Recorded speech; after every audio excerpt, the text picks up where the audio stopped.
Assalamualaikum warahmatullahi wabarakatuh. Bapak Ibu semua, bagaimana kabarnya? Alhamdulillah luar biasa ya. Terima Alhamdulillah, kasih baik Pak. atas rawuh panjenengan dalam acara Zoom mengganggu waktu panjenengan, waktu bersama keluarga. Terima kasih. Sebelumnya mohon maaf pada kesempatan yang berbahagia ini atas nama Komunitas Belajar SDN 3 Merayan, saya mengucapkan selamat datang dan sebagai bentuk apresiasi kami selaku penggerak komunitas akan memberikan reward kepada panjenengan semua berupa sertifikat. Semoga sertifikat nanti bisa digunakan untuk pemenuhan kebutuhan daripada RHK di BNN. Bapak Ibu yang saya hormati, pada malam hari ini saya akan membagikan sebuah aksi nyata terkait dengan budaya positif. Ini merupakan materi yang saya peroleh ketika mengikuti rangkaian guru penggerak Angkatan 11 Kabupaten Ponorogo tahun 2024. Semoga dengan sedikit berbagi pengetahuan dumateng panjenengan semua itu bisa memberikan warna khususnya kepada panjenengan semua yang saat ini belum tergabung dalam pelatihan guru penggerak. Semoga dengan hal ini panjenengan segera tergerak, bergerak dan menggerakkan sehingga kita bisa mewujudkan merdeka belajar untuk anak-anak.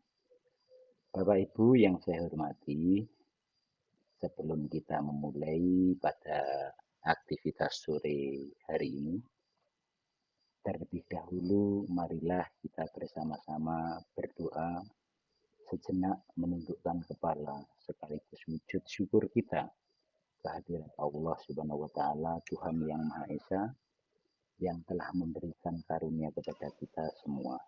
Berdoa mulai. Berdoa selesai. Baik Bapak Ibu yang saya hormati dan yang luar biasa, sebelum kita memulai aktivitas, terlebih dahulu mari kita bersama-sama menyepakati kesepakatan kelas agar kegiatan ini bisa berjalan ke depan selama 2 jam pertemuan. Ada 4 kesepakatan kelas, monggo kita cermati bersama-sama apakah cukup atau perlu ditambah. Monggo panjenengan raise hand dulu. Gimana Bapak Ibu? Adakah yang perlu ditambah atau sudah cukup? Cukup ya? Cukup Pak. Terima Jelas kasih. sudah Ya, jelas Pak. terima kasih. Ya. Bapak Ibu, sebelum kita memulai ke materi, terlebih dahulu mari kita saksikan video untuk nanti muaranya ke pertanyaan pemantik. Monggo dicermati bareng-bareng di video itu nanti ada hal-hal apa saja. Baik, akan saya tampilkan untuk videonya nggih.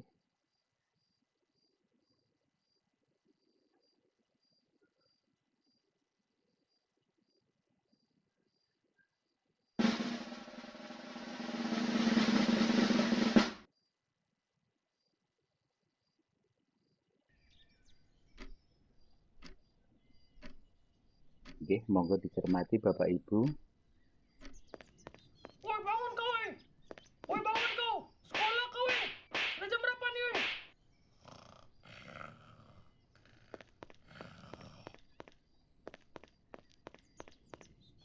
Bangun nih, bangun tuh sampai aja kau kesiangan kan kau.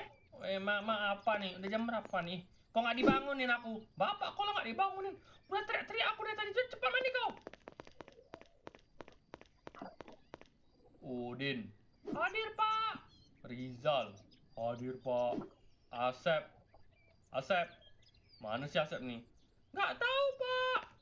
Misi, Pak. Maaf telat, Pak. Ah, terlambat kau ya. Iya, Pak. Maaf, Pak. Kesiangan pula aku. Kok bisa? Nggak tahu, Pak. Mau kemana kau? Oh, duduk, Pak. Siapa yang suruh? Berdiri dulu kau di situ, di ujung situ ya. Iya, iya, ya, Pak. Oke, sekarang kita lanjutkan pelajaran kemarin ya. Buka halaman 34. Woi, kok bisa telat kau tadi, Sep? Iyalah, biasanya kau datang paling pertama. Sekolah belum buka pun dan nongkrong aja lah kau di depan sama Pak Satpam. Nggak tau lah. Tiba-tiba udah siang. Capek kali lah kakiku berdiri tadi tuh. Kayak ngantuk kali aku. Orang cuma telat sebentar aja pun disuruh berdiri. Ya namanya kan telat, Sep. Harus dikasih hukuman lah, biar jerah kau. Masa nggak dikasih hukuman? Kalau gitu semua orang telat lah. Ya kan cuma bentar aja loh. Kita kerjain aja yuk. Enggak lah. Ya nggak berani lah aku kalau kalau melawan guru. Kalian ini cupu kali lah. Kalian nemanin aku aja biar aku yang ngerjain guru guru yang hukum aku tadi itu. Ya udahlah.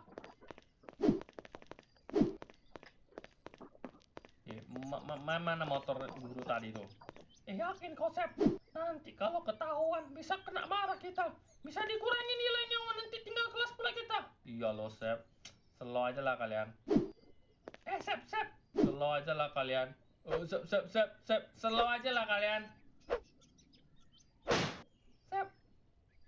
Itu motor Pak Kepala Sekolah lah.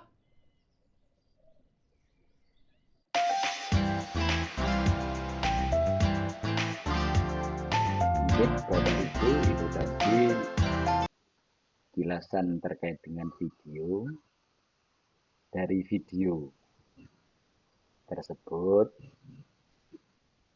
hal-hal yang menarik apa yang panjenengan dapatkan dari video tersebut? Monggo Bapak Ibu.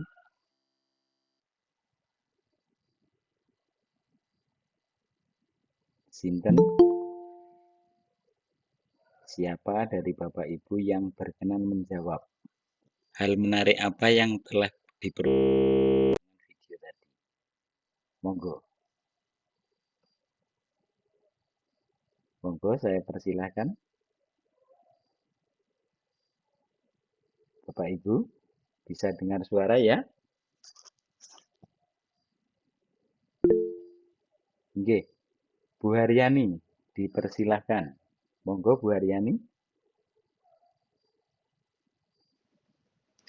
Baik, terima kasih Bapak untuk yang saya lihat dari video tadi. Hal yang menarik yang pertama adalah ketika anak ini tidak dipersiapkan dan matang, maka akan menimbulkan hal-hal yang mungkin berdampak negatif juga di sekolah. Kemudian yang kedua, hal yang menarik lagi adalah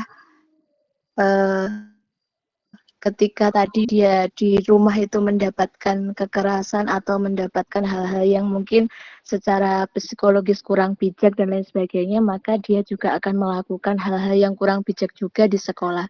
Begitu saja Bapak, terima kasih. Iya, terima kasih. Sangat luar biasa. Terima kasih Bu Haryani atas jawabannya, ulasan tentang video. Ya, yang perlu saya garis bawahi bahwasanya dari video tadi Bu Haryani telah memiliki kesimpulan apa yang diperoleh di keluarga itu akan berpengaruh terhadap pertumbuhan anak. Monggo, ada lagi mungkin Bapak Ibu yang berkenan untuk menjawab pertanyaan. Monggo saya persilahkan satu saja. Monggo.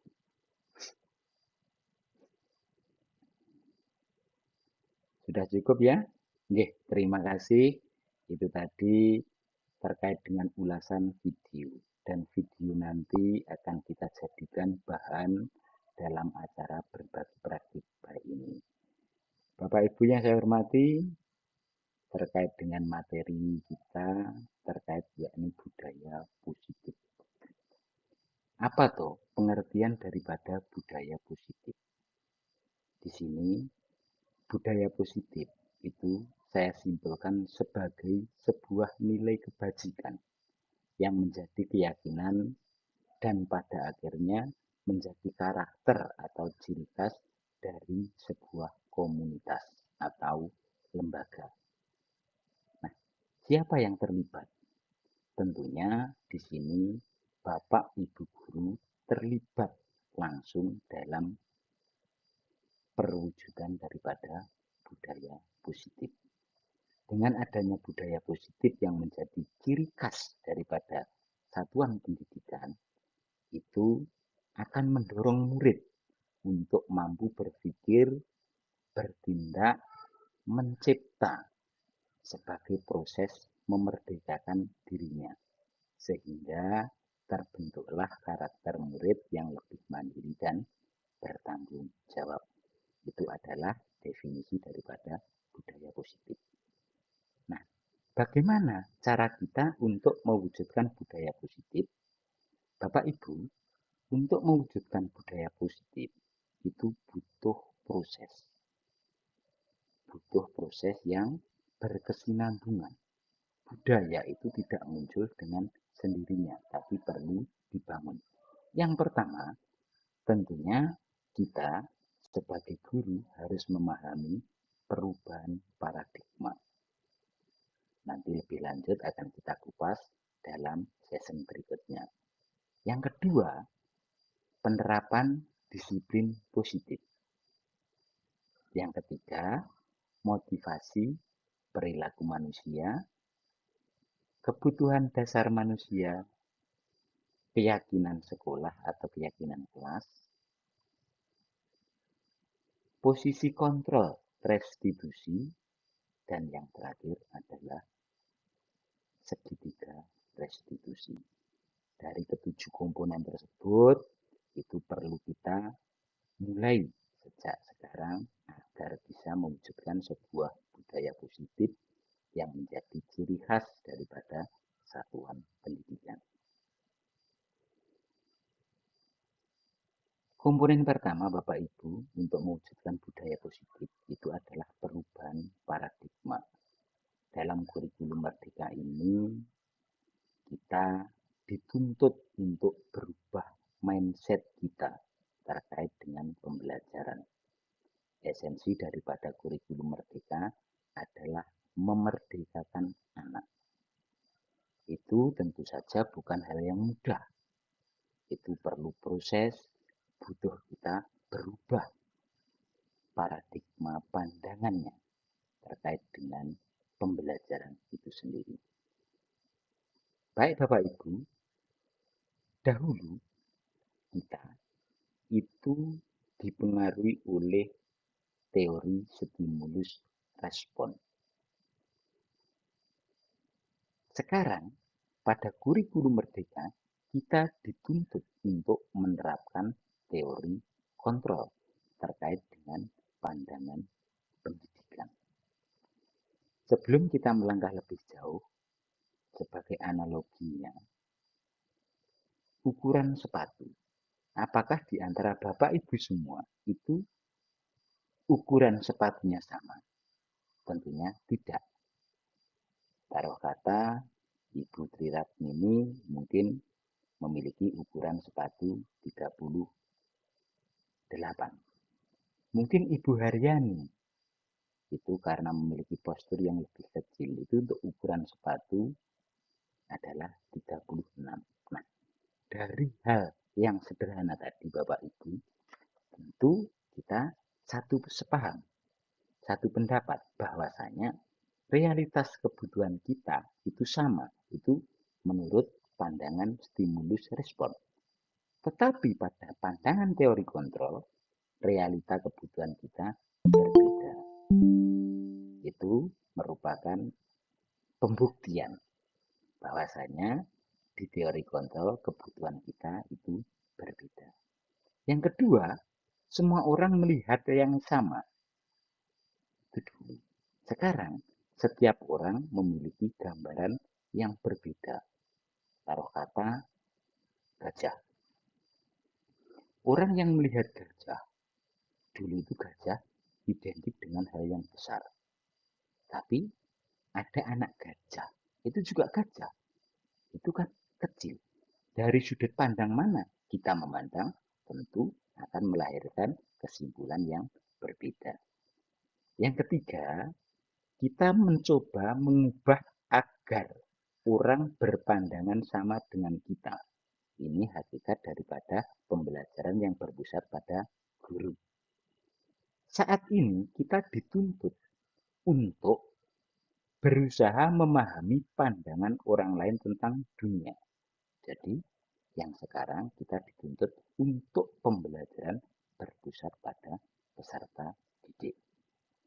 Itu ada 3. Selanjutnya, yang keempat, perilaku buruk dilihat sebagai suatu kesalahan. Itu zaman dahulu. Kalau ada orang yang nakal, ada orang yang melanggar, tidak mengerjakan PR, itu mesti salah.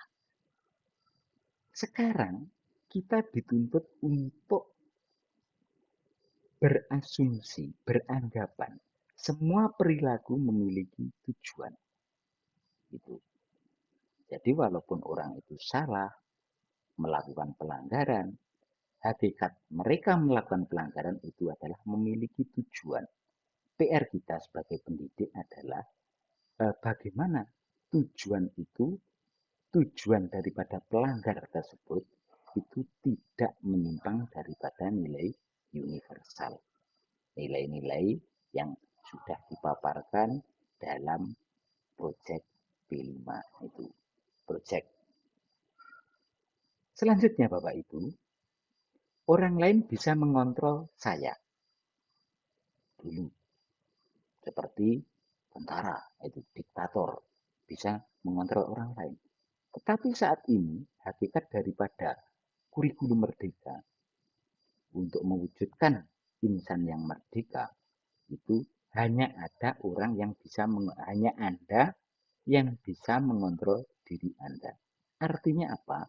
Bahwasanya manusia itu memang diciptakan kodratnya sebagai insan yang merdeka, lepas dari kontrol orang lain.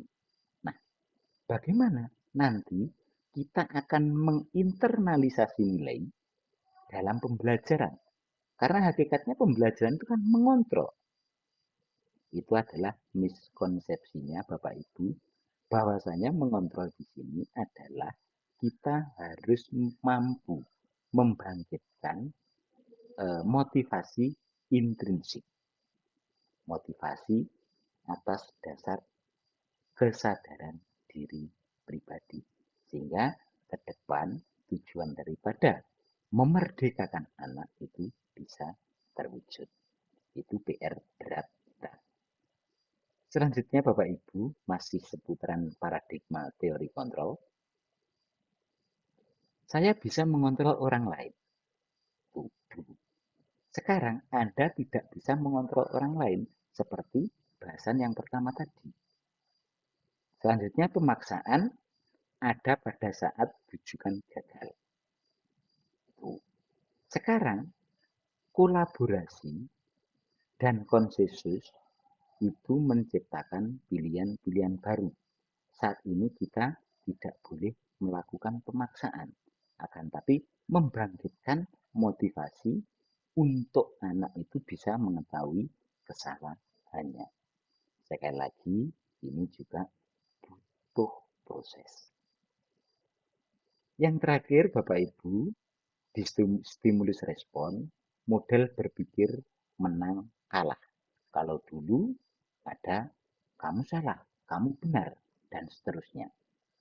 Saat ini kita harus mampu berpikir menang-menang atau win-win solution. Jadi saat ini kita tidak diperkenankan untuk, oh kamu salah karena telah melakukan ini. Akan tetapi lebih fokus bagaimana kamu bisa memperbaiki kesalahanmu. Itu PR kita Bapak Ibu. Ini adalah perubahan paradigma yang mau tidak mau kita harus bisa merubah mindset kita. Selanjutnya Bapak Ibu, kita masuk ke definisi daripada disiplin positif. Disiplin positif adalah disiplin diri. memiliki motivasi internal. Disiplin diri juga mempelajari bagaimana cara kita mengontrol diri dan bagaimana menguasai diri untuk memilih tindakan yang mengacu pada nilai-nilai yang kita hargai agar tercipta tujuan mulia yang diinginkan. Nah, dari definisi ini Bapak Ibu, itu bisa kita simpulkan bahwasanya disiplin positif itu adalah upaya membangkitkan rasa disiplin dari dalam diri siswa yang dalam penerapannya itu tidak boleh menggunakan pemaksaan itu, sehingga nanti manakala disiplin itu tercipta itu akan bisa mewujudkan pembelajaran yang benar-benar merdeka. Oke, Bu Haryani, mungkin ada sesuatu yang perlu dipertegas atau gimana? Monggo saya persilahkan. Oke, mohon maaf Bapak, ini tadi di layar kami kok tidak ada tanda bahwa ini sudah direkam, itu kok tidak ada. Apakah benar ini sudah direkam atau mungkin beda apa merekamnya lewat PMM atau Oh, kalau di Google Meet kan biasanya ada pemberitahuan. Oke, mohon terima maaf biar kasih, nanti terima kasih takutnya. Ibu. Oke. Nggih, karena ini lewat aplikasi milik kementerian Ibu, saya pribadi juga tidak diperkenankan untuk merekam dari Google Meet. Ini saya menggunakan aplikasi tersendiri Ibu, sehingga cukup hanya saya saja yang bisa memantau bahwasanya kegiatan ini direkam gitu. Terima kasih Bu Haryani. Terima Oke, kasih. oke Pak, Nggih. oke nek ngoten. Nggih, Oke, dilanjut nggih. Nggih. Ini oke adalah siap Pak. disiplin positif. Kita lanjut Bapak Ibu. Nah, apa hubungan posisi kontrol dengan motivasi? Tadi sudah budaya paradigma sudah, disiplin positif sudah. Bapak Ibu, manusia melakukan sesuatu itu mesti memiliki motivasi. Memiliki motivasi.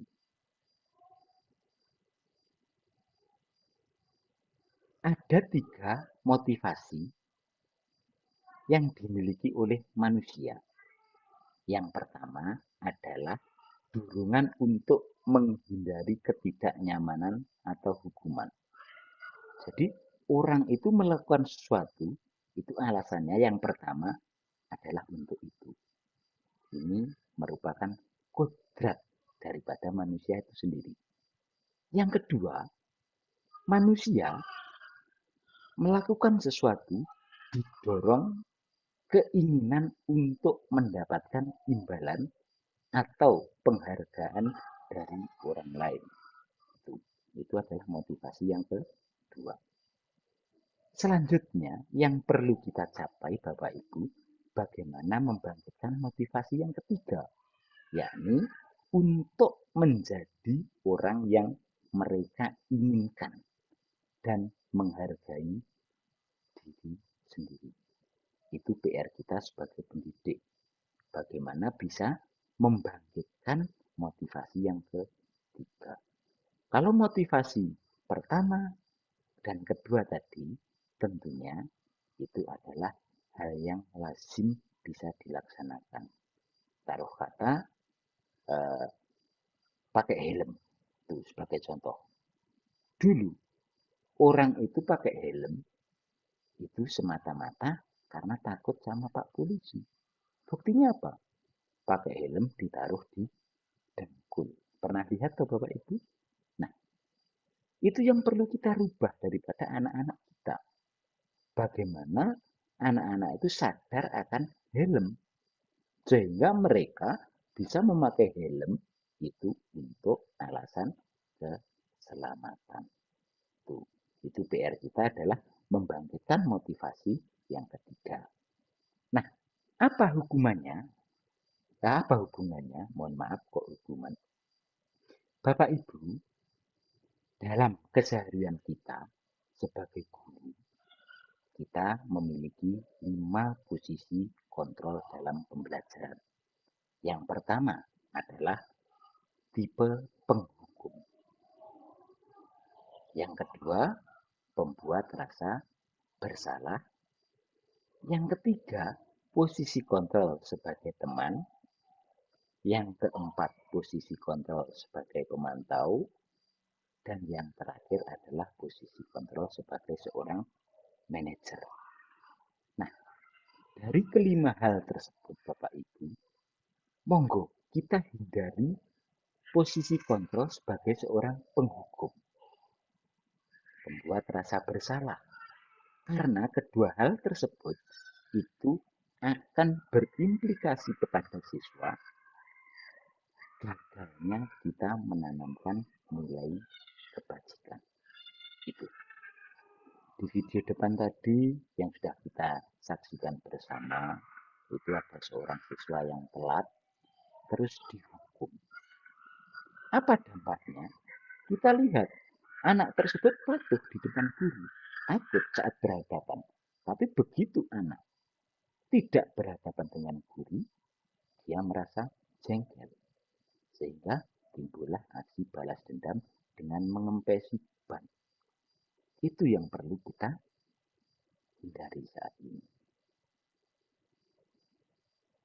Nah, dari keempat posisi kontrol tadi, ada penghukum, pembuat rasa bersalah, teman, pemantau.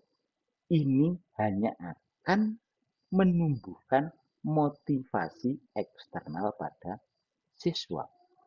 Paling tinggi itu akan patuh manakala diawasi. Kalau tidak diawasi ya sudah. Gitu. Anda usura ruhai seperti itu. Nah, yang paling ideal Bapak Ibu, kita memposisikan diri sebagai seorang manajer. Ini dengan memposisikan diri sebagai manajer itu akan melahirkan motivasi intrinsik daripada siswa. Sehingga ke depan siswa itu bisa merefleksikan. Oh, saya salah. Seharusnya saya seperti ini. Nah, tipe-tipe seperti apa? Posisi kontrol itu penghukum, pembuat rasa bersalah, itu akan ada di slide selanjutnya. Ini Bapak Ibu, manakala kita berada di posisi kontrol penghukum. Biasanya penghukum itu marah-marah, menghardik, nunjuk-nunjuk, nyindir gitu. Misalkan ini, kamu tidak melakukan awas ya. Nah, kata awas itu akan membuat psikologi siswa itu akan menjadi terganggu. Apa akibatnya? Anak kadang menjadi pendendam, bersikap masa bodoh, itu pemberontak, itu pembuat rasa bersalah juga seperti itu. Nah, mulai saat ini Bapak Ibu, mari kita memposisikan diri sebagai seorang teman. Sebagai seorang teman, misalkan dengan bertanya kepada anaknya yang manakala melakukan kesalahan, ayolah adik, kamu bisa, perlu ibu bantu. Nah, ini perlu kita lakukan. Di atas posisi teman ada posisi pemantau. Pemantau, kita mengawasi. Kalau ada pelanggaran, adik, hari ini hari apa? Misalkan ada anak yang tidak pakai topi saat upacara, didekati. Hari ini hari apa ya? Harusnya apa? Nah, ini adalah posisi pemantau. Yang ketiga, sebagai manajer. Manajer. Ini posisi manajer ini adalah posisi yang sangat ideal karena bisa menguatkan pribadi. Dengan cara apa? Nanti di akhir ada segitiga restitusi, secara detail nanti akan kita kupas tuntas bagaimana posisi seorang manajer itu berperan. Nah, Bapak Ibu, manusia itu selalu melakukan usaha untuk memenuhi kebutuhan. Ini seperti hukum ekonomi. Bahwasanya tindakan manusia itu dilakukan untuk memenuhi 5 kebutuhan. Apa saja? Yang pertama adalah kebutuhan bertahan hidup. Ini penting. Misalkan kebutuhan bertahan hidup itu membela diri, makan, minum, rasa aman. Ini adalah kebutuhan bertahan hidup. Selanjutnya, kebutuhan penguasaan. Ini adalah kodrat manusia. Manusia itu selalu memiliki rasa ego, penguasaan. Itu tidak bisa kita hilangkan bahwa itu perlu kita manajerial, perlu kita kelola sehingga nanti tidak menyimpang. Yang ketiga ada kesenangan. Anak itu butuh kesenangan. Nonsen, tidak mungkin manusia itu tidak butuh yang namanya kesenangan. Tuh, panjenengan semua mestinya juga merasakan saya butuh kesenangan. Tidak mau, orang itu tertekan terus tidak mau. Sehingga bagaimananya nanti di dalam pembelajaran itu bisa menciptakan iklim yang menyenangkan. Itu PR kita. Selanjutnya, kebebasan. Ini esensi daripada manusia itu insan yang merdeka. Tidak mau manusia itu terkekang, tidak mau. Kita pengen bebas. Akan tapi jangan bebas sebebas-bebasnya. Itu karena kebebasan kita itu dibatasi oleh kebebasan orang lain. Selanjutnya yang terakhir ada kasih sayang. Ini manusiawi sekali. Kasih sayang itu dibutuhkan semua orang. Nah, dari kelima kebutuhan tersebut Bapak Ibu, manakala ada satu hal yang tidak terpenuhi, itu akan muncul masalah. Dalam pembelajaran itu bisa dikenal dengan sebutan indisipliner atau pelanggaran. Jadi, kalau kita mencermati anak yang melakukan pelanggaran, di depan tadi sudah kita ulas bahwasanya tindakan manusia itu memiliki tujuan. Kita tanya, alasannya apa? Kita klasifikasi. Mana tuh dari 5 kebutuhan itu yang tidak terpenuhi sehingga muncul pelanggaran. Misal, tadi di video itu kok terlambat. Harusnya Pak Guru tadi sebelum memberikan hukuman itu bertanya, kenapa kok bisa terlambat? Tadi di video ada juga di malam itu apa? Di rumah itu dibangunkan sama ibunya dipukul-pukul dek. Gitu.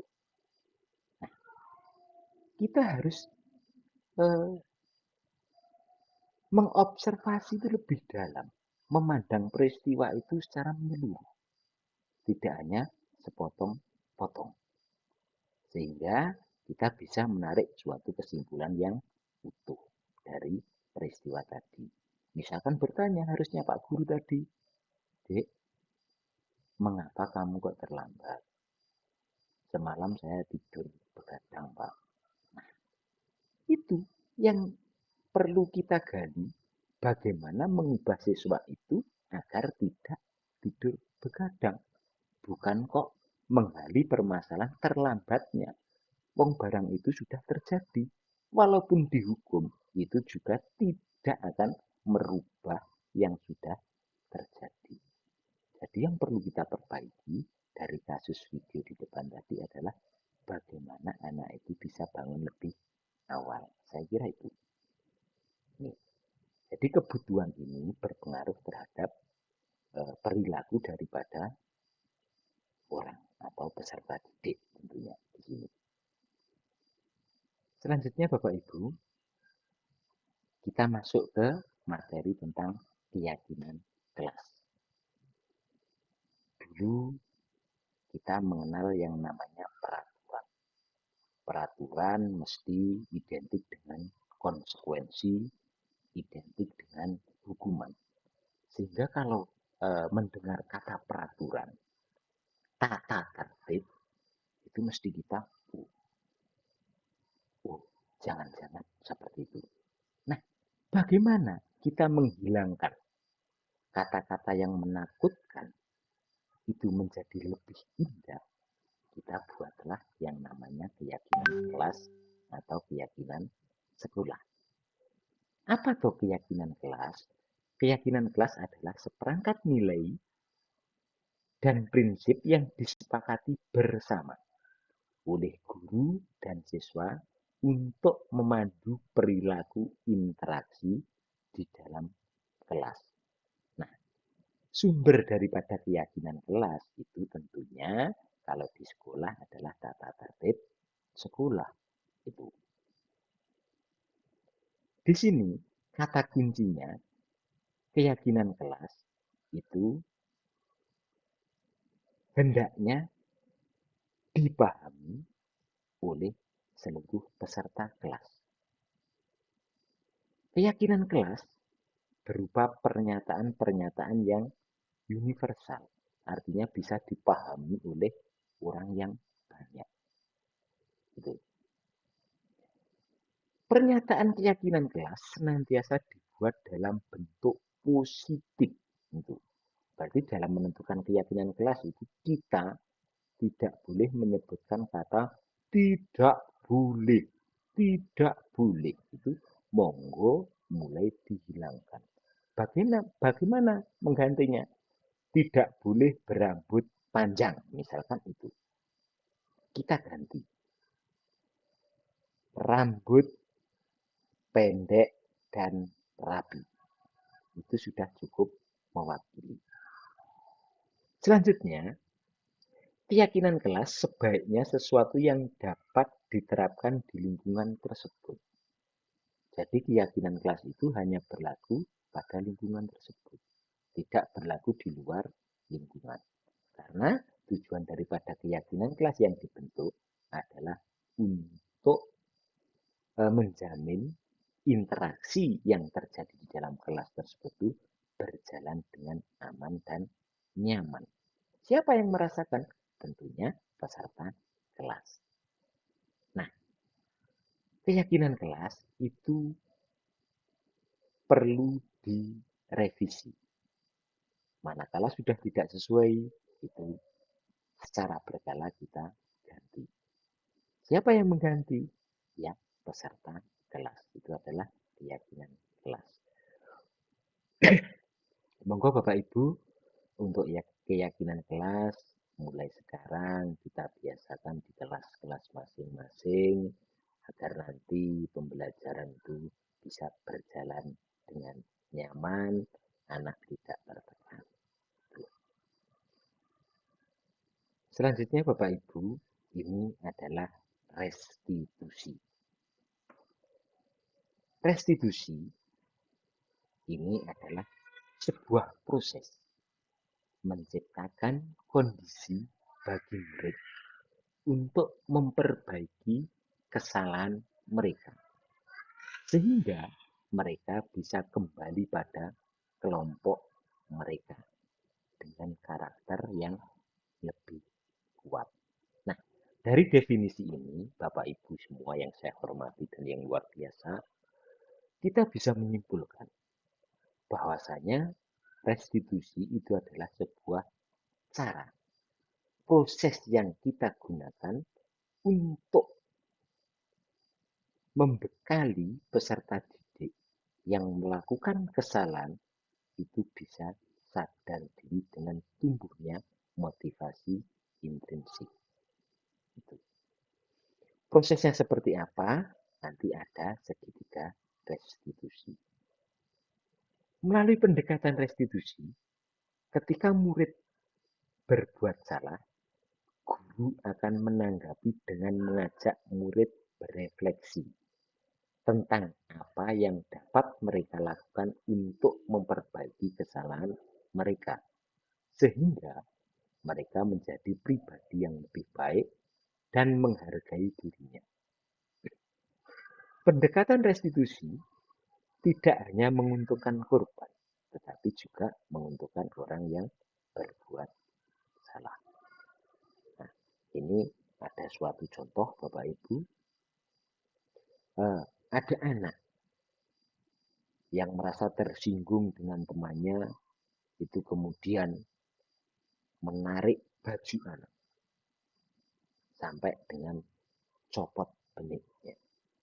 Kita sebagai guru melihat hal itu tidak boleh langsung berteriak, "Weh, jangan! Weh, itu apa?" Gitu. Tidak. Karena kalau kita bersikap seperti itu, tentunya kita akan menjadi seorang penghukum.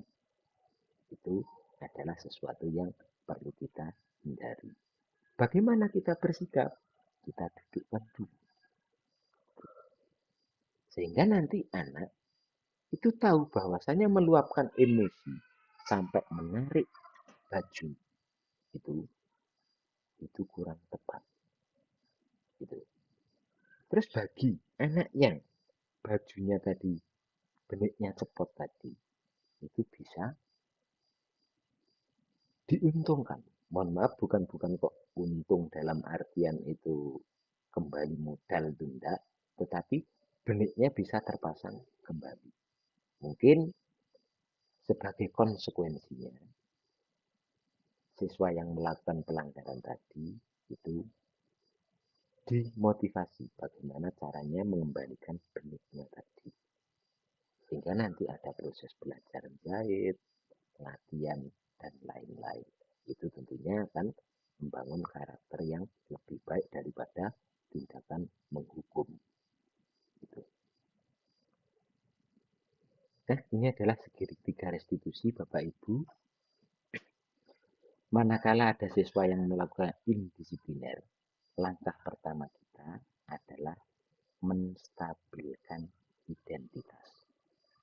Kita berperan sebagai teman dengan bertanya, misalkan, aku tahu kamu merasa marah. Dek, kamu marah karena diganggu. Iya dong? Iya Pak. Dan seterusnya. Orang itu bisa melakukan kesalahan. Itu memang orang itu, tidak ada orang yang sempurna. Bahwasanya kesalahan itu manusiawi. Tetapi kita harus meminimalisir bagaimana untuk tidak berbuat salah terus. Ini adalah tindakan menstabilkan identitas. Tujuannya adalah membuat pelanggar tersebut merasa tenang dulu. Selanjutnya, setelah menstabilkan identitas, itu ada langkah yang namanya validasi tindakan yang salah. Mungkin dalam kasus di depan tadi, ada benihnya yang protol tadi. Itu ditanya, Dek, apa yang akan kamu rasakan manakala kamu yang ditarik rambut, mohon maaf, bajunya sampai dengan kancingmu lepas? Nah, saya akan merasa sedih. Itu rasanya sedih. Bagaimana perasaan kamu, perasaan teman kamu yang kamu tarik bajunya tadi? Kita kembalikan peran seperti itu. Tentunya sedih juga. Kalau kamu membuat sedih, apa yang harus kamu lakukan? Saya akan minta maaf. Apa? Akan minta maaf. Inisiatif minta maaf itu Bapak Ibu, itu muncul atas inisiatif daripada siswa itu sendiri. Bukan kok, ayo kamu harus minta maaf. Itu tidak. Tetapi tugas kita adalah bagaimana memfasilitasi anak tersebut agar bisa menyadari kesalahannya sendiri. Ini adalah langkah yang kedua. Langkah yang ketiga ada menanyakan keyakinan. Nah, keyakinan kelas apa yang telah kita sepakati dari peristiwa tadi? Coba, hal-hal apa yang kamu peroleh ketika kamu melakukan pelanggaran? Kalau saya melakukan kesalahan, saya akan minta maaf. Saya akan bertanggung jawab dengan memasang kembali kancingnya. Sehingga dari kedua peristiwa tersebut, baik si pelanggar maupun si korban itu sama-sama di posisi yang tidak dirugikan. Ketiga langkah ini namanya segitiga restitusi, Bapak Ibu. Ini adalah posisi kontrol ideal yang diharapkan dapat kita biasakan dalam keseharian kita. Sehingga anak itu akan menyadari, menemukan sendiri bagaimana dia menyelesaikan sebuah masalah dan masalah tersebut itu bisa terselesaikan dengan menanamkan nilai-nilai kebajikan universal. Ini adalah posisi kontrol yang ideal. Ini perlu kita kembangkan, perlu kita budidayakan dalam komunitas sekolah kita, sehingga nanti anak-anak itu akan termotivasi secara intrinsik bagaimana dia itu berubah menjadi pribadi yang lebih baik. Monggo Bapak Ibu yang dulunya kita memiliki mindset penghukum, tentu saja itu perlu dirubah karena zaman dahulu dengan zaman sekarang itu adalah hal yang berbeda. Dan yang perlu kita pahami bahwasanya pembelajaran itu harus sesuai dengan zaman. Itu seperti apa yang disampaikan oleh Nabi Muhammad SAW, kalau tidak salah juga seperti itu. Mengajarlah, tuntutlah muridmu sesuai dengan zamannya. Itu kalau tidak salah itu. Mohon koreksinya kalau saya salah. Oke. Selanjutnya, apa ciri-ciri restitusi? Ini ada banyak sekali Bapak Ibu yang saya ambil dari modul. Restitusi bukan untuk menebus kesalahan, namun untuk belajar dari kesalahan. Restitusi memperbaiki hubungan. Ada mediasi tadi. Restitusi adalah tawaran bukan paksaan. Kita memberikan solusi, bukan solusi. Kita memancing, memfasilitasi anak untuk menemukan solusi dari masalah yang dihadapi itu. Restitusi menuntun untuk melihat ke dalam diri. Anak itu dilatih untuk berefleksi. Oh, saya itu sudah salah. Harusnya saya seperti ini. Restitusi mencari kebutuhan dasar yang mendasari tindakan. Restitusi adalah cara yang paling baik. Restitusi fokus pada karakter bukan tindakan. Restitusi menguatkan. Maksudnya menguatkan karakter.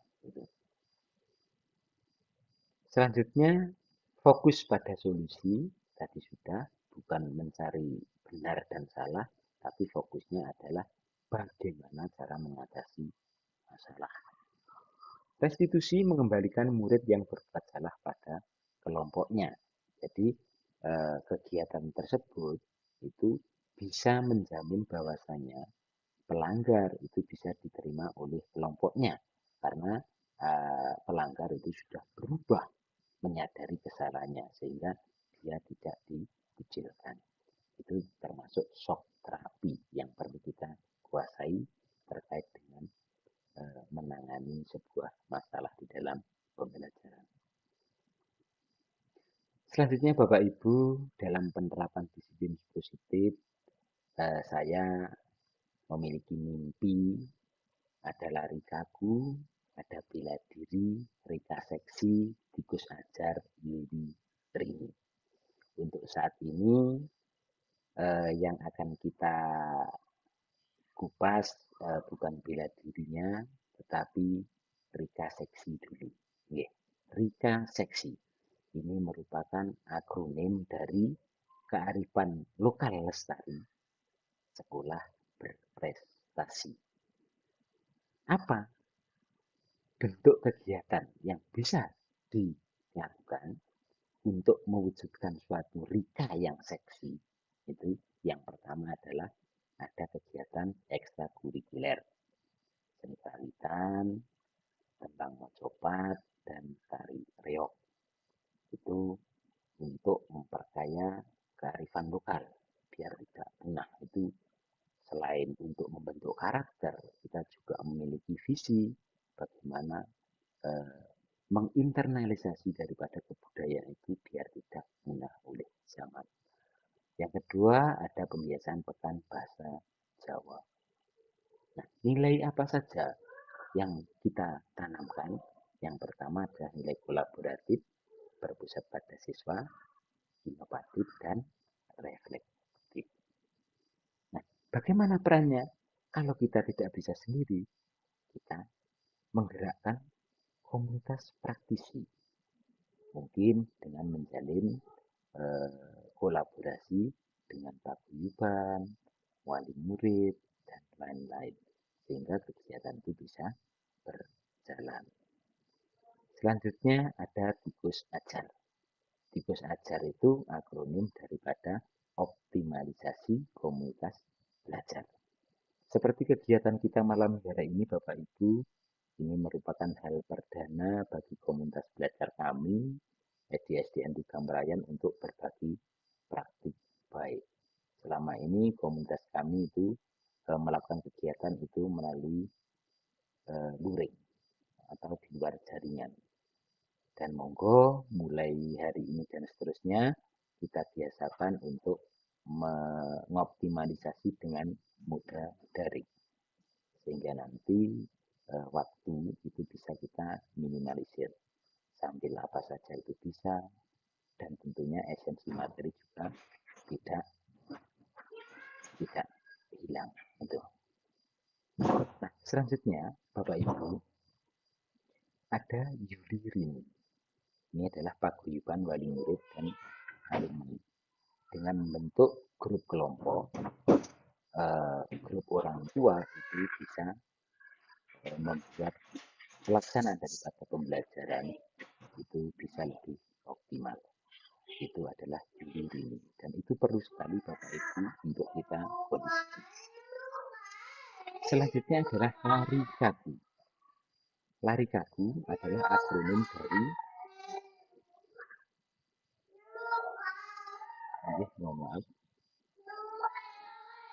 akronim dari Islami pribadiku dan pramuka jiwaku. Ini merupakan kegiatan pembiasaan keagamaan dan juga kegiatan ekstrakurikuler pramuka. Dan itu merupakan hal yang sangat memiliki nilai yang luar biasa yang perlu kita lestarikan. Dengan kegiatan pembiasaan sholat berjamaah, kelas tahfiz, itu bisa membentuk karakter Islami. Dan alhamdulillah kegiatan itu bisa terlaksana karena kebetulan untuk lembaga SDN 3 Merayan itu memiliki siswa yang homogen di bidang agama sehingga semua siswa bisa ikut merasakannya. Khusus untuk kelas tahfiz dan pembiasaan sholat berjamaah sebagai kontrol dan juga sarana untuk kolaborasi dengan orang tua, itu kita terbitkan sebuah buku kontrol yang berisi tentang daftar capaian dan kegiatan sholat yang telah dilakukan siswa di rumah. Sehingga harapannya dengan melibatkan peran serta wali murid dalam kegiatan hal ini, itu kegiatan pembiasaan itu benar-benar terlaksana sehingga akan melahirkan siswa-siswa yang Islami dan memiliki nilai-nilai keagamaan atau religius yang tinggi. Itu Lari Kaku. Nah, Bapak Ibu, demikian tadi praktik baik aksi nyata yang telah saya lakukan. Selanjutnya ada waktu sekitar 10 menit mungkin. Monggo Bapak Ibu berkenan memberikan ulasan, sanggahan, dan lain-lain sehingga berbagi praktik ini bisa bermanfaat. Monggo Bapak Ibu terlebih dahulu perlu angkat tangan nggih. Monggo saya persilahkan.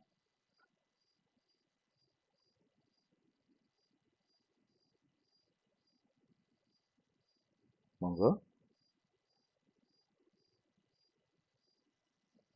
Nggih. Apakah semua bisa didengar nggih Bapak Ibu untuk suaranya?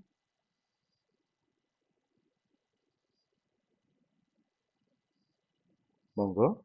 Mungkin ada yang menghendaki bertanya senyampang di event berbagi ini. Jangan ragu Bapak Ibu untuk bertanya, sebisa mungkin akan saya jawab. Monggo.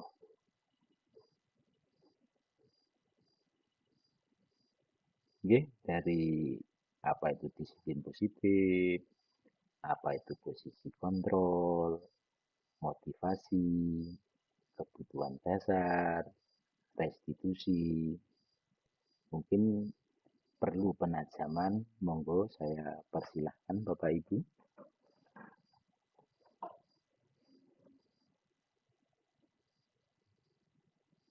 Oke. Apakah ada atau tidak?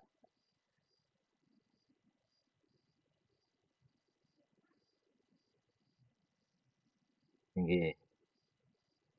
Saya masih memberikan waktu, monggo Bapak Ibu kita optimalkan. Ke depan kegiatan-kegiatan seperti ini Bapak Ibu itu akan kita biasakan sehingga nanti kita terbiasa untuk menyampaikan sesuatu lewat dunia virtual.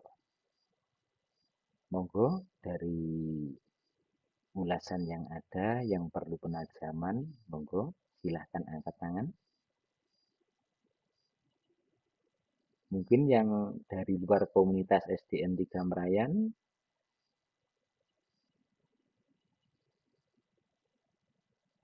Monggo Bapak Ibu, di sini ada 14 peserta nggih.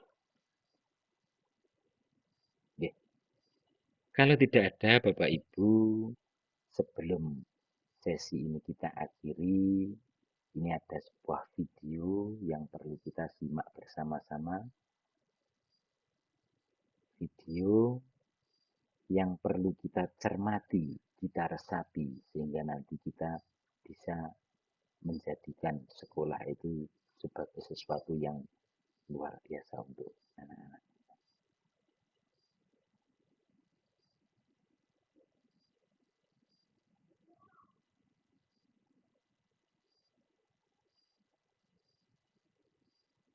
Oke, ini ada sebuah video.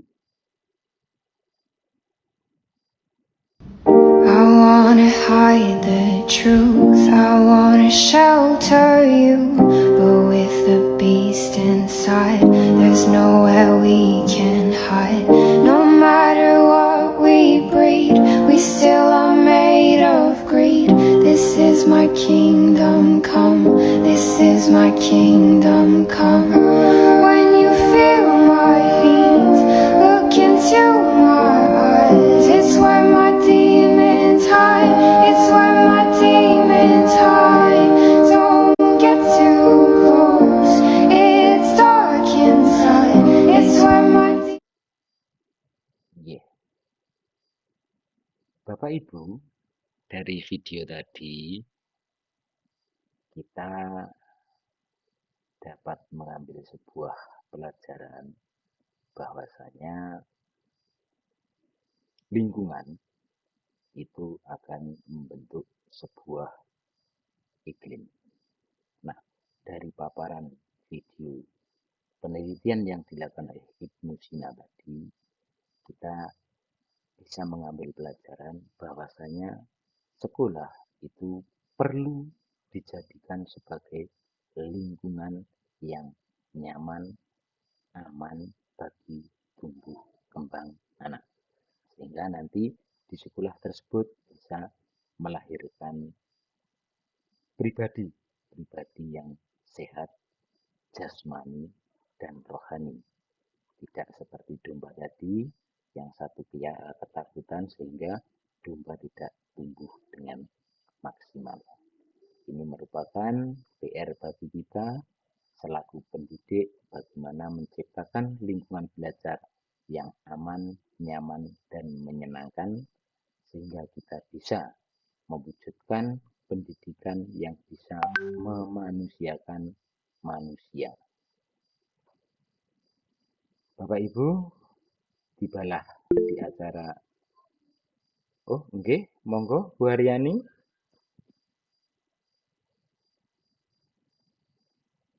Monggo saya persilahkan Bu Haryani.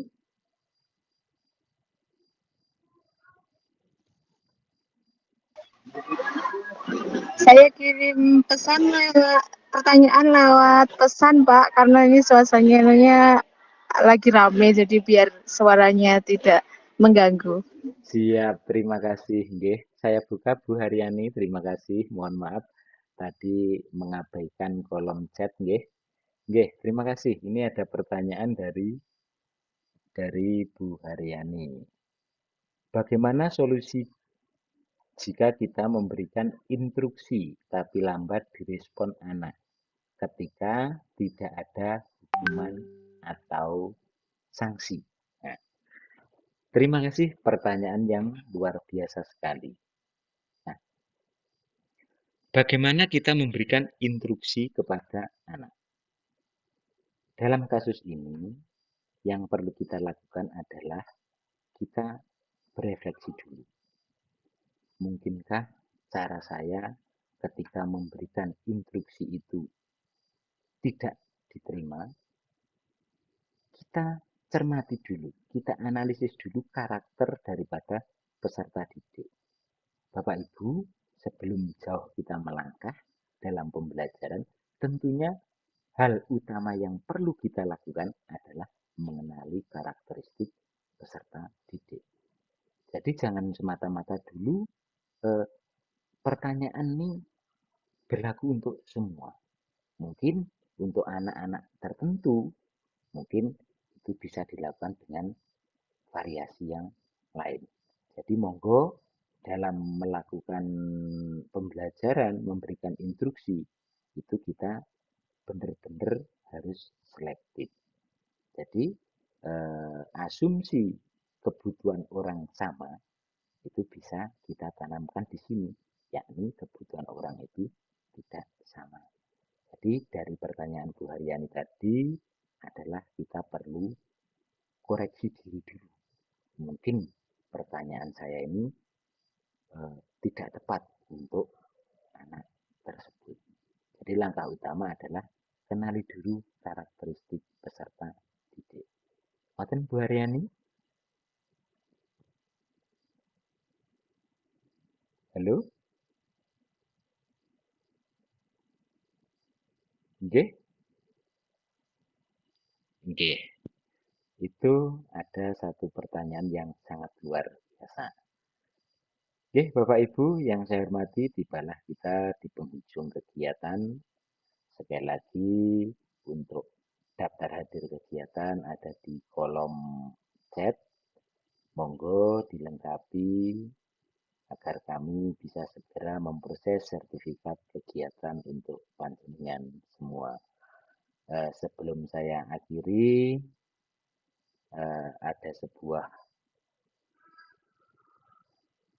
kata mutiara yang saya kutip dari Harli Imboh, adalah kepala SMK yang ada di Sulawesi sana.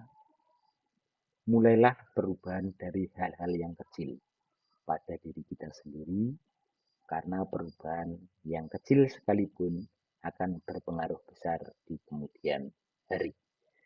Monggo kita jadikan momen hari ini untuk berubah dari diri sendiri, agar kita bisa menerapkan pembelajaran dan pengajaran menggunakan hati, sehingga bisa menciptakan lingkungan belajar yang aman, nyaman, kondusif, dan bisa memanusiakan manusia.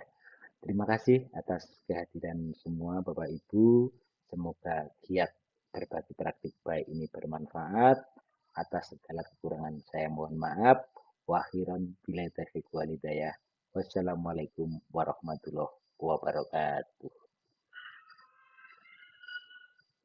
Waalaikumsalam warahmatullahi wabarakatuh.